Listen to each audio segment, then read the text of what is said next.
Today, we will be discussing Halloween close reading. So, what is close reading and why do we use it? The purpose of close reading is to understand the purpose of the text, understanding what the author is saying, understanding the text structure, and understanding what the author is doing with the words. So this is a math component that talks about vocabulary, main idea, identifying details. We're going to go through all of that in this lesson.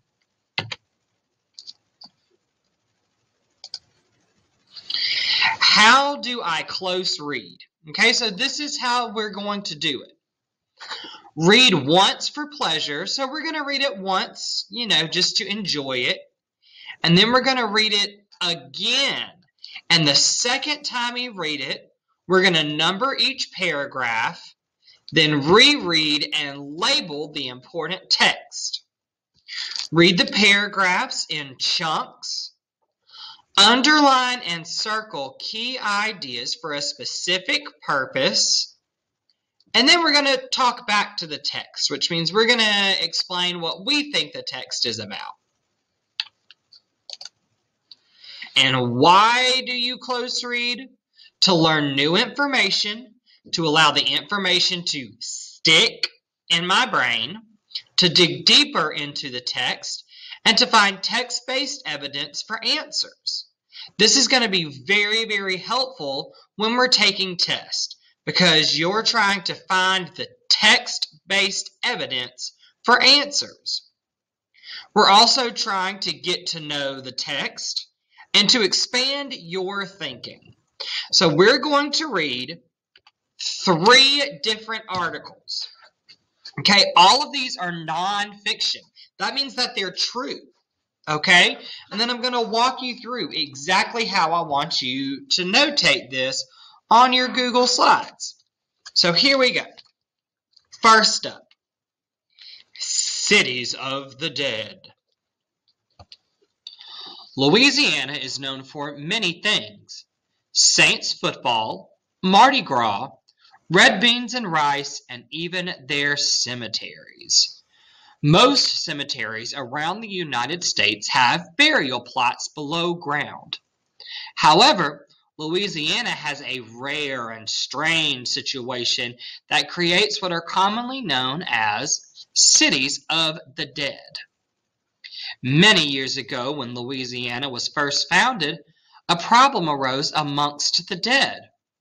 Because the majority of the southern Louisiana's land is below sea level, whenever a hurricane or heavy rain occurs, the soil is quickly saturated and inevitably floods.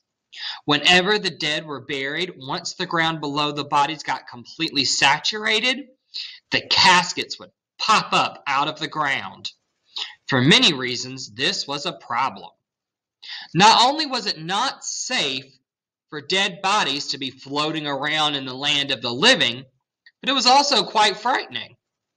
Citizens of Louisiana came up with several solutions to this problem.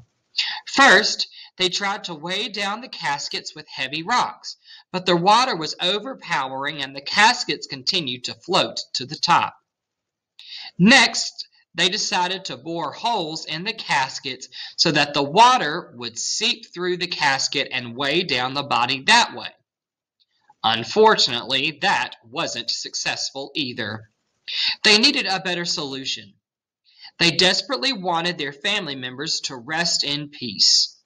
Soon, families decided to build above-ground crypts for their deceased loved ones. The tombs usually resemble small concrete buildings with a door. Some tombs are surrounded by rusty iron gates or religious statues. Today, families all over Louisiana refer to these cemeteries as Cities of the Dead. The crypts are closely built and usually house several dead bodies in each tomb.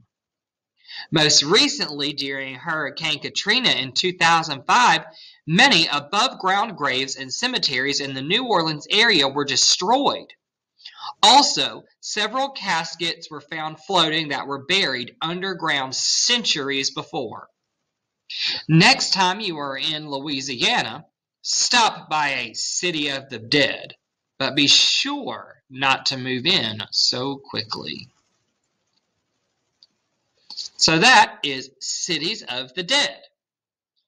Now, there are a few things that I want you guys to look at like we were discussing.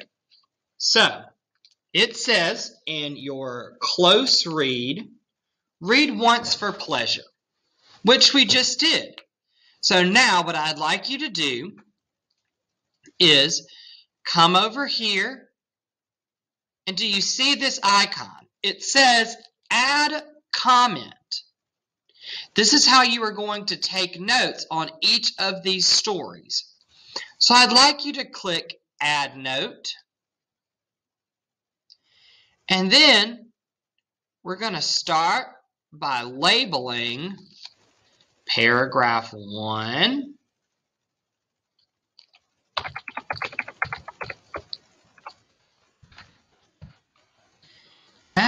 Paragraph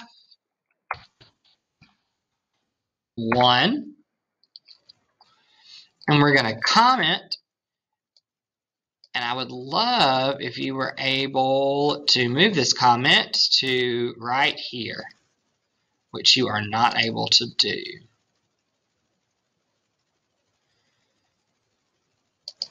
So we're going to, oh, yes, you can. Let me get this. Oh, but I don't like that, so I'm going to erase that. But it's important that you know which paragraph is 1, 2, 3, 4, 5, 6, 7, 8. So that's one way you can do it. Another way that you can do it is by going to Insert, Arrange Tools, Add-ons. Let's see, are we able to do more or less that way? You also know that you can insert, go to line, use the Scribble tool, and so now off to the side you can do P,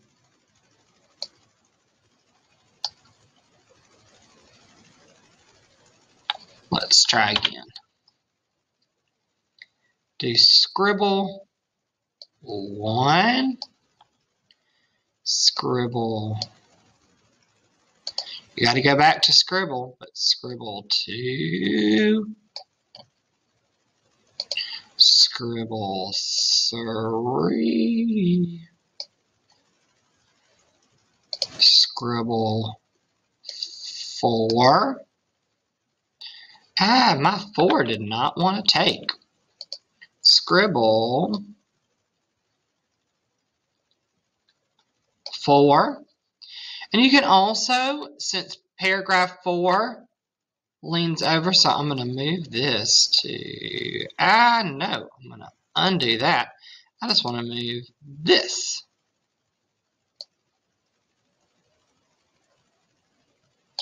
Just leave it as long as you know that that's 4.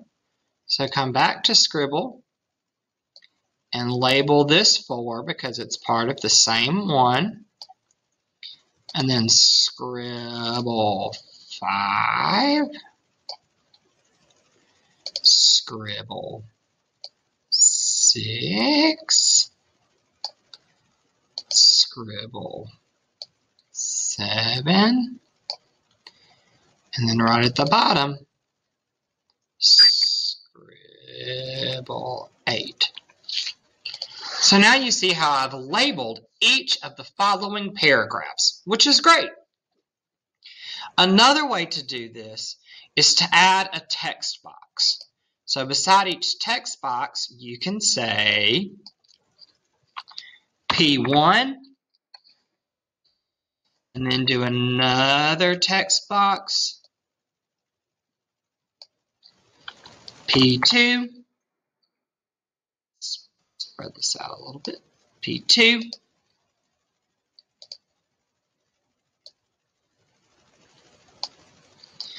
P3.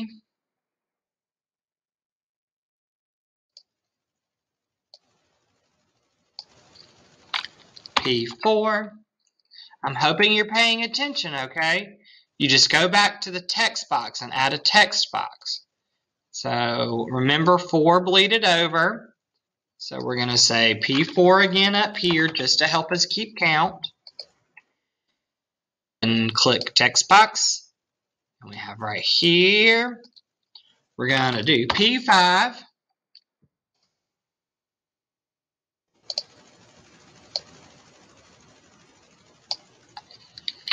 P6.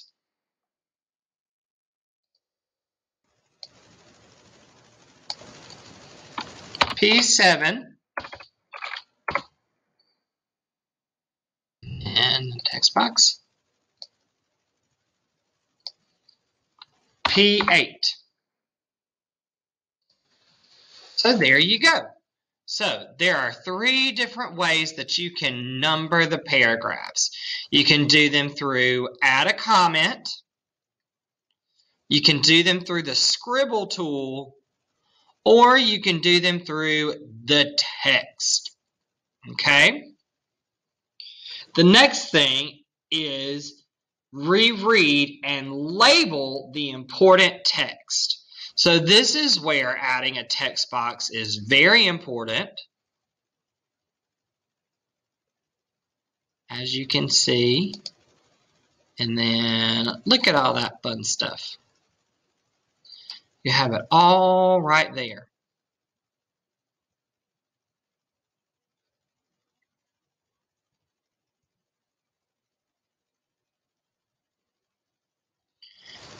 So right here, when we are talking about this one, let me find my marked up version of Cities of the Dead.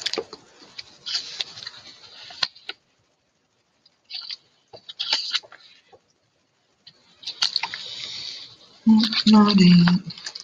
Here's my City of the Dead all marked up.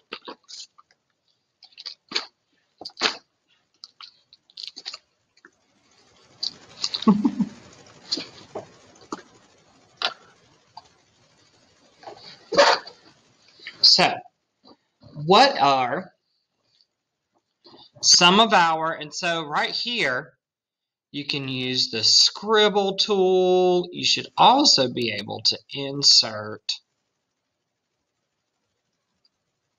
anything that you have. Let's see what else we have.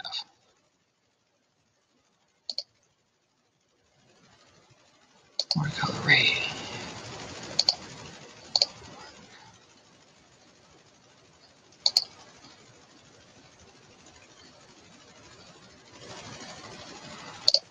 Trying to see where are my highlighters.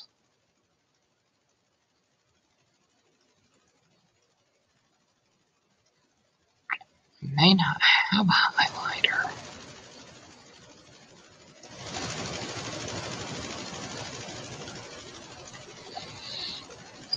So what I'm going to do right here is I want you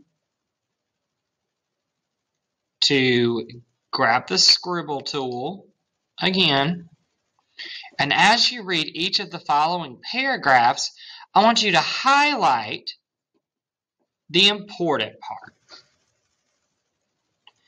So right here we would say Louisiana, or you know what, we could also circle. So go to Shapes and go to Circle. Now if I'm going too fast, remember that you can pause this video or arrows. There are multiple ways that you can do this.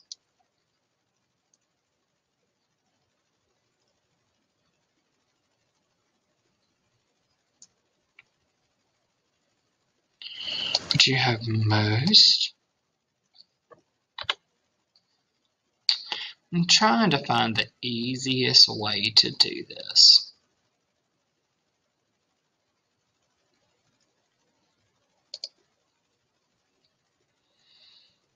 Louisiana is known for many things. What we're looking for is, however, Louisiana has a rare and strange situation that creates what was commonly known as cities of the dead. So take your Scribble tool and circle that. So now I know that the important information in this section is right here. Many years ago, when Louisiana was first founded, a problem arose amongst the dead. Is anything in that paragraph important? Not really. So let's go to paragraph 3. Because the majority of southern Louisiana's land is below sea level, that's important. Southern Louisiana has land below sea level. Whenever the dead were buried, once the ground below the bodies got completely saturated, the caskets would pop up out of the ground. That's important. Whenever we're buried, the caskets would pop out of the ground. So you're circling this important information for me. Citizens of Louisiana came up with several solutions to the problem. First, they tried to weigh down the caskets with heavy rocks, but the water was overpowering, and the caskets continued to float to the top. So all of that is important information. So all of paragraph 4 is important. So we're going to circle paragraph 4 here, and we're going to circle paragraph 4 up here. Here, I'm just going to fix this. There we go. And now it says, soon families decided to build above-ground crypts for their deceased loved ones. The tombs usually resemble small concrete buildings, so you can also circle that deceased loved ones. Today, families all over Louisiana refer to these cemeteries as cities of the dead. That's important because it says the title of the article in it. So now we know where the name of the article comes from. Cities of the dead. Most recently, during Hurricane Katrina in 2005, many above-ground graves and cemeteries in the New Orleans area were destroyed. Also, several caskets were found floating that were buried underground centuries before. So see, that's some clever information. So we have right here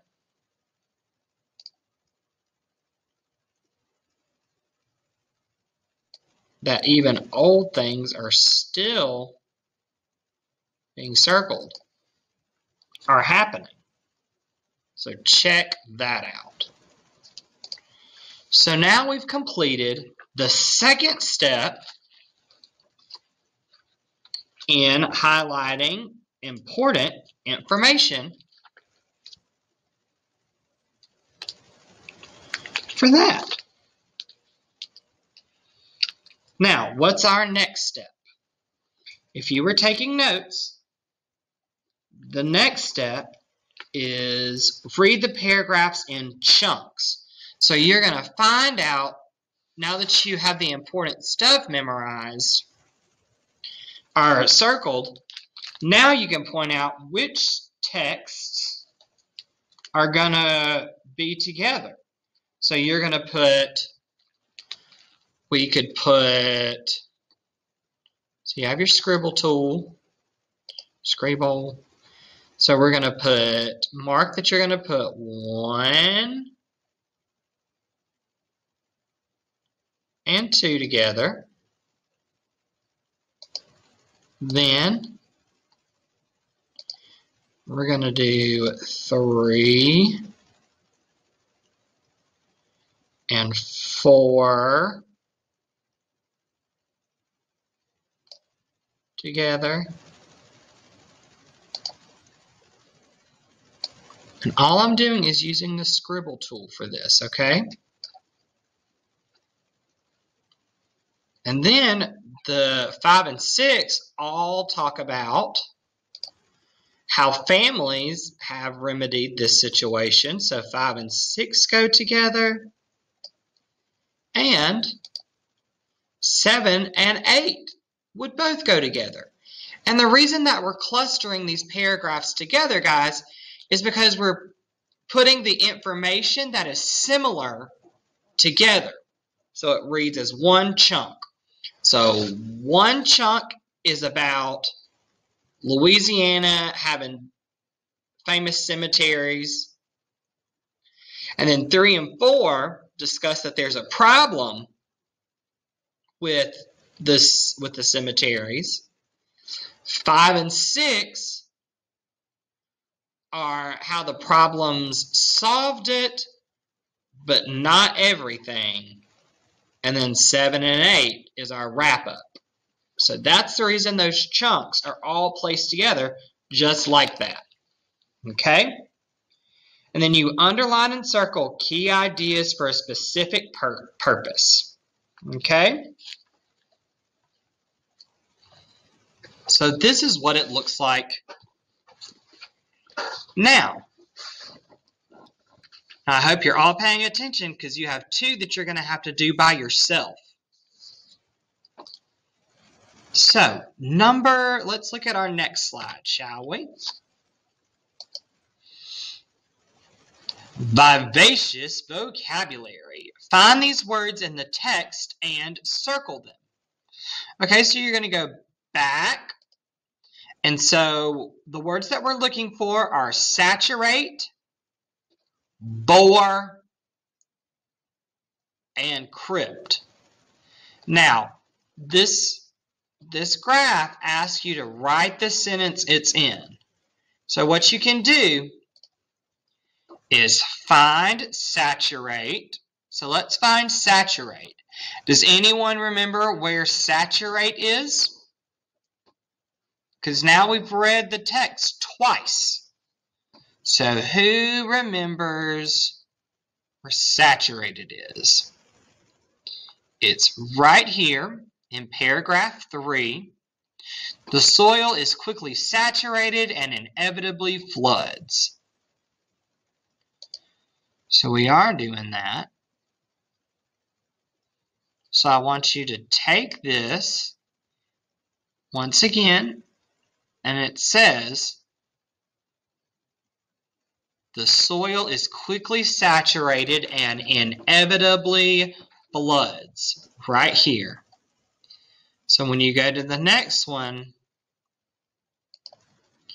right here, you're going to click on it and it's going to have a text box. I'm going to encourage you to make your font smaller so it all fits. And you're going to type the soil quickly gets saturated. And what was the rest? You can go back to the story. Saturated and inevitably floods. And inevitably floods. There we go. So what are two clue words in or around the key term?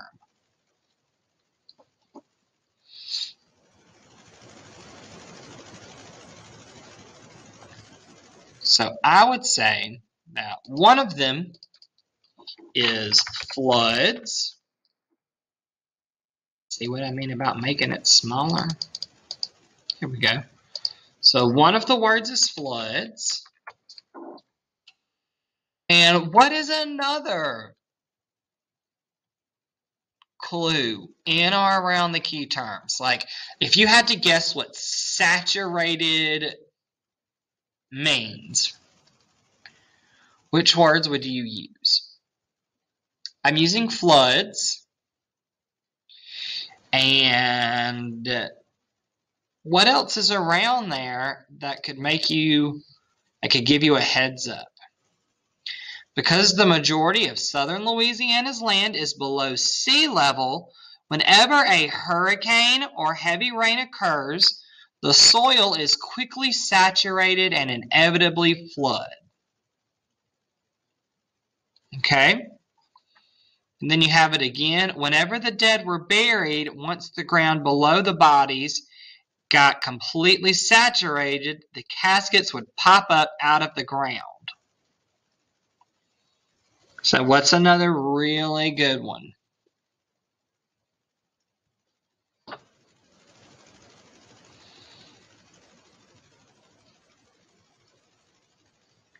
I am going to say ground below the bodies. So ground below bodies.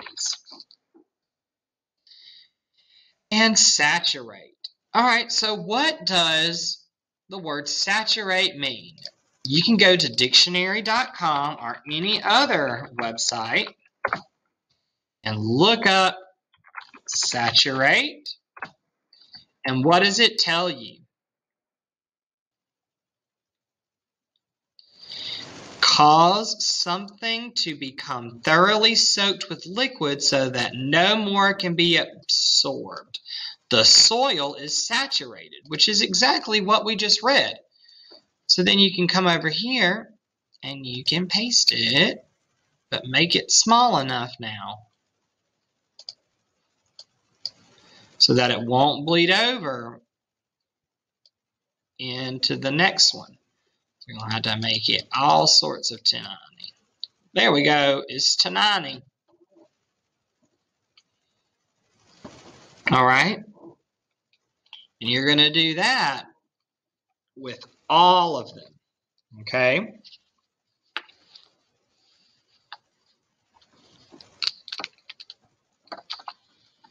Should I have some of these? I do. All right. So our next question is this statement, or many years ago when Louisiana was first founded, a problem arose amongst the dead? Is this statement literal or figurative? Explain your answer. So, literal means that it is actually something that did happen, and that's how you would describe it. A figurative language is describing something that can't really happen in a much fabricated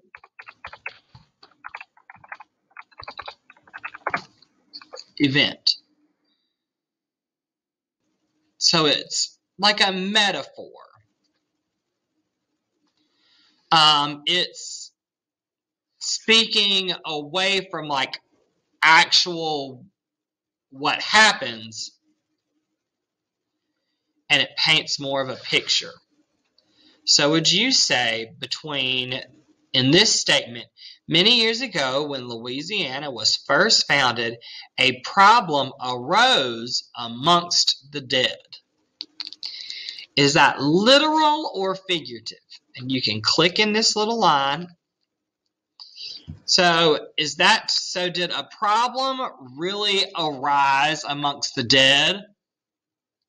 Or is it just saying more along the lines of a problem arose amongst the dead and that a problem with the dead happened. It's going to be figurative.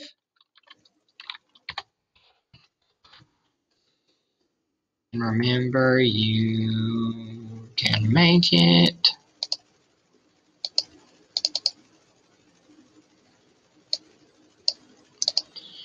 Oh, go back up.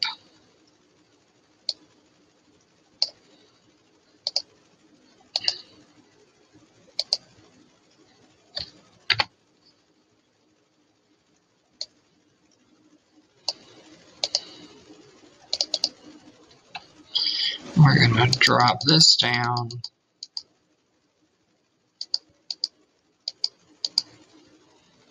Really should have moved this up.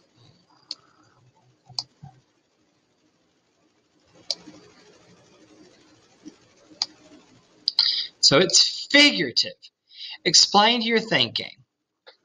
So right here, we're going to write a problem can't be solved by dead bodies, but it can be started. Not a very good explanation. Explain your thinking. Why else could we think of why this is figurative?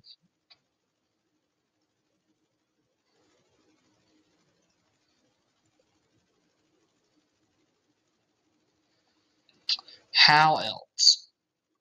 A problem arose amongst the dead. I still say a problem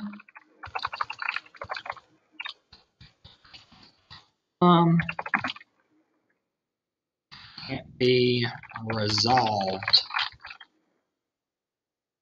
by dead bodies. There we go. Now it says, what is the author's purpose of including this information? And once again, you can click on it. So why would the author put that in there? What is the author's purpose of including this information? Why would the author put that in there?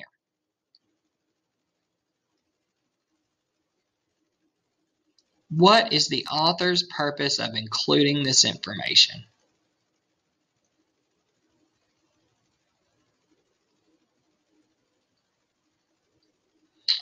I think the purpose of including this information,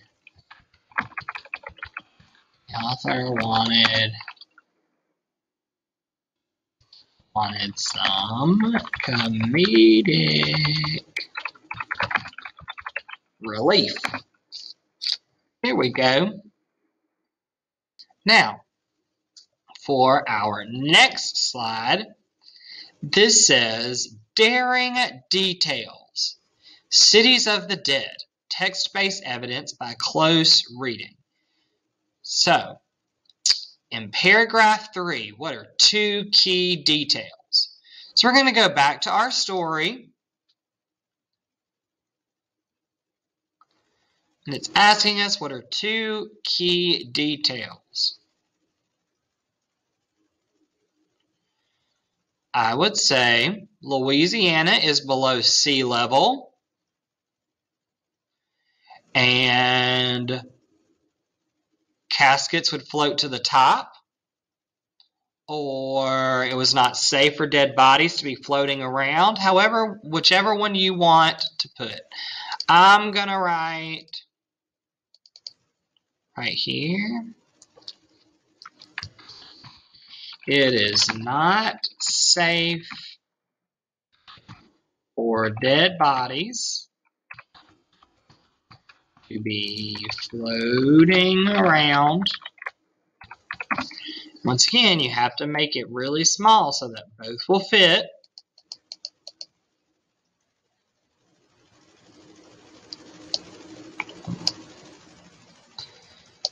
And then the second one is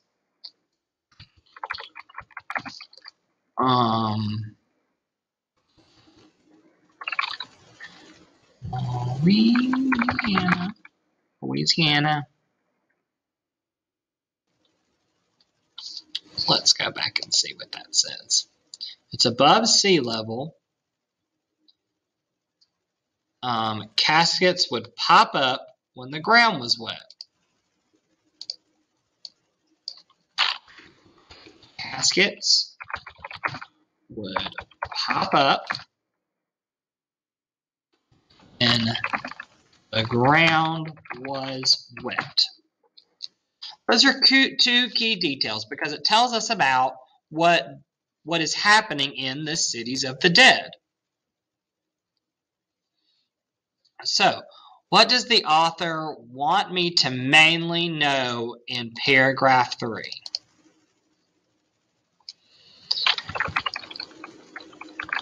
There is a problem with caskets floating during rainy weather is one.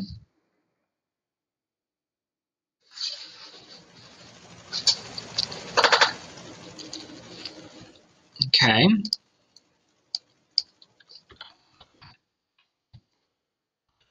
You guys catch up.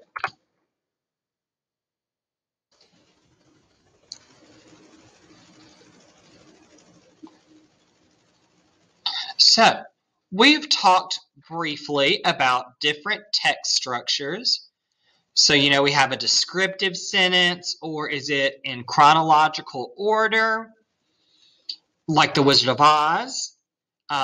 Compare and contrast with Skinny Tomboy and Bad Boy. Cause and effect. This happens, so this happens. Or is it a problem and solution? Which is it? With Cities of the Dead, is it descriptive? Is it chronological? Is it compare and contrast, cause and effect, or problem and solution? Let's talk about this. It is descriptive, but it doesn't give us very good details. So we're not going to say it's descriptive because it doesn't give us a lot of figurative language, just a little bit. Chronological order. Does it say this happened, and then this happened, and then this happened, and then this happened? Does it use words like first, next, last? I mean, it does kind of. It's not a compare and contrast, so it may be chronological or cause and effect. This text explains events and the result of these events. Or is it a problem and a solution? The text describes a problem and how it was solved. If you go back to paragraph 7, it says, most recently, during Hurricane Katrina in 2005, many above-ground graves and cemeteries in the New Orleans area were destroyed. Also, several caskets were found floating that were buried underground centuries before. Does that sound like a solution to the problem? No. No, it does not. So this story is either chronological or cause and effect. So let's look at chronological order. So it tells us a little bit about what used to happen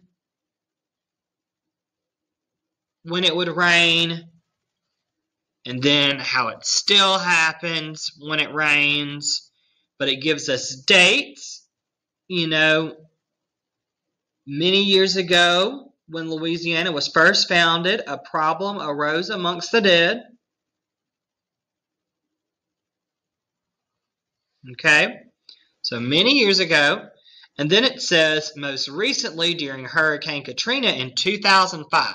So it does give us those dates. But let's look at cause and effect. Cause and effect. This text explains events and causes, the results of the events, like the effects. If we read this article again, we would find that this is indeed a cause and effect article because it says there are lots of cemeteries and Louisiana is below sea level. So because Louisiana is below sea level, when it rains, these dead bodies and their caskets float up to the top. So this is definitely a cause and effect.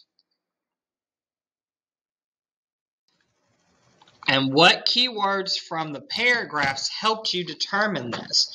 So how do we know that? Because is a keyword. Whenever is a keyword.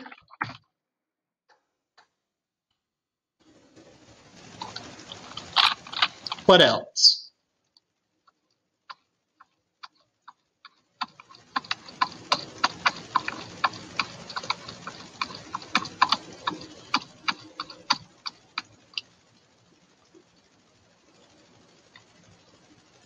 What else? Another good one is a problem arose. That's a good one too. And then this one, chunk paragraphs number 2 through 5 and a summary statement of 10 to 15 words. We could chunk it all together, so it just wants a summary statement. Louisiana, I know what I did. Louisiana is below sea level, causing caskets and tombs to float away during rainy weather. May have gone over 15. 1, 2, 3, 4, 5, 6, 7, 8, 9, 10, 11, 12, 13, 14, 15. Booyah! Mr. Morgan is a champ. Mr. Morgan is a champ. So now I want you to complete all the other forms. And then you're going to read the other two stories.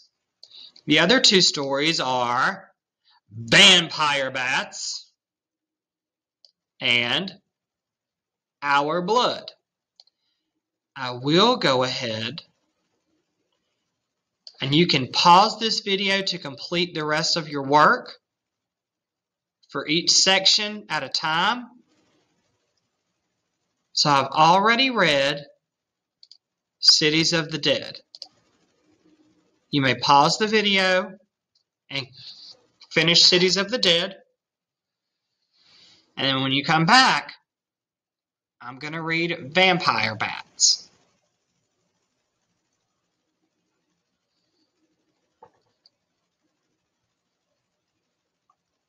Vampire Bats by Lindsay Flood.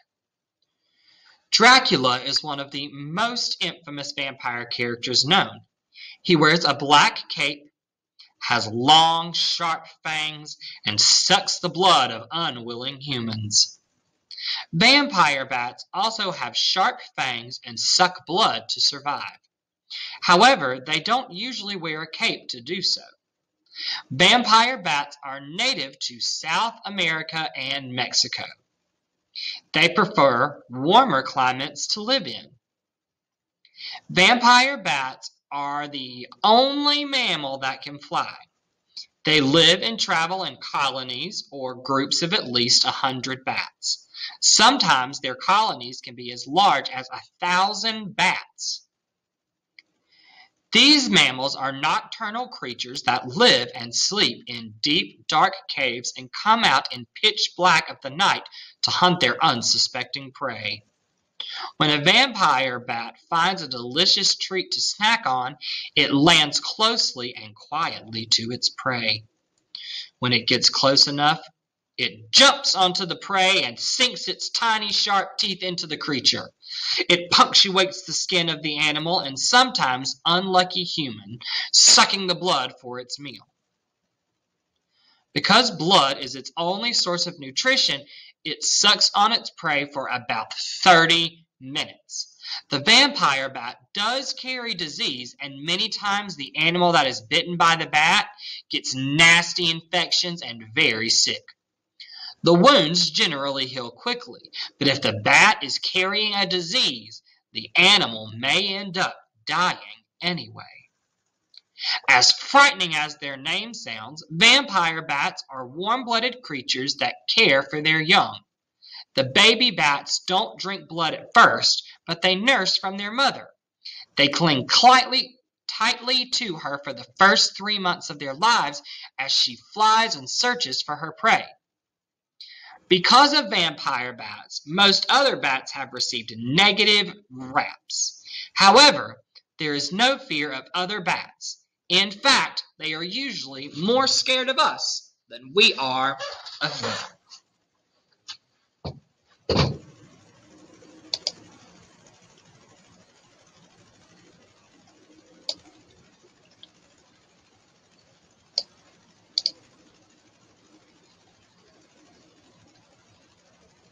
When completing these worksheets, you will have a vocabulary section for vampire bats.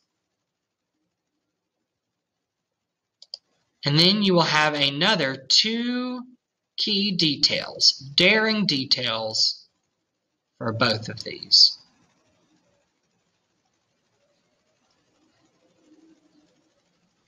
You may pause now to complete the vampire bats worksheets.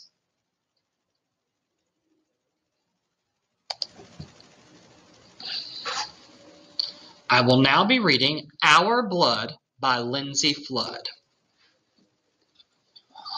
What's red and white and liquidy all over? If you guess blood, then you are correct. Every living human contains this life-giving element, and without it, our bodies could not function properly. So, how is blood made? The last time I pulled out my cookbook, I didn't see a recipe for how to make blood. Interestingly enough, we all have the exact ingredients needed to produce blood. Our amazing body produces its own blood in the bone marrow, the spongy inner core of everyone's bones. It takes 4 very important elements to make your body's blood. Elements to make your body's blood: red blood cells, white blood cells, plasma, and platelets. Each one of these components are specific and important to the health and survival of our bodies. The blood brigade. The first very important member of the blood is red blood cells. They are important because they carry oxygen all throughout our bodies to each vital organ. White blood cells help our bodies to fight disease and infection. When our bodies are sick, these little soldiers go into action and fight off the germs that try and bring our immune system down. Plasma is a really cool part of the blood that carries important proteins, hormones, and nutrients to our body to make us strong, healthy, and allows our bodies to grow. The final components that make up your body's blood are platelets. Whenever you fall and scrape your knee, tiny platelets jump into action to start creating a scab to keep out infection and to start the healing process of your body. What's your type? It's interesting to know that not everyone has the same type of blood. There are 8 different types of blood. There is no specific type of blood that is better or worse than the other. Each person's blood type depends on certain proteins that your body is born with. The 8 types of blood are A positive, A negative, B positive, B negative, O positive, O negative, AB positive, and AB negative. The positive and negative simply means if you are positive for having a specific type of protein in your body or not. It's not a good thing or a bad thing. It's just a unique quality in each specific person. The most common blood type is O positive. If you are O positive or negative, you can donate to other blood types too. Blood bank. If a person is in need of blood because of an illness or a large loss of blood, they will receive a blood transfusion. That means that they will receive blood from a donor. If people donate their blood, they go to what is called a blood bank, where they store blood for people that need it. When you donate blood, your body quickly begins the process of producing more. Each person contains 1 to 1.5 gallons of blood at all times. However, it's important that each person receives the correct type of blood. If someone knows they have an O blood type, they are encouraged to donate their blood if their bodies are healthy and strong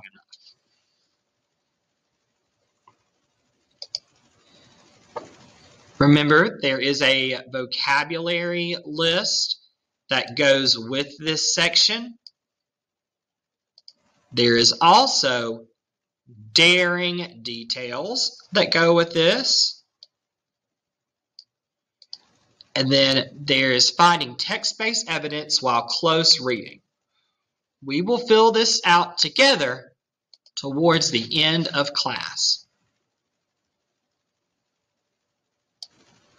All right, I hope you guys enjoy these stories and keep up the great work.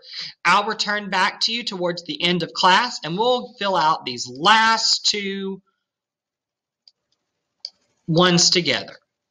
The 3 main points in a text and article type.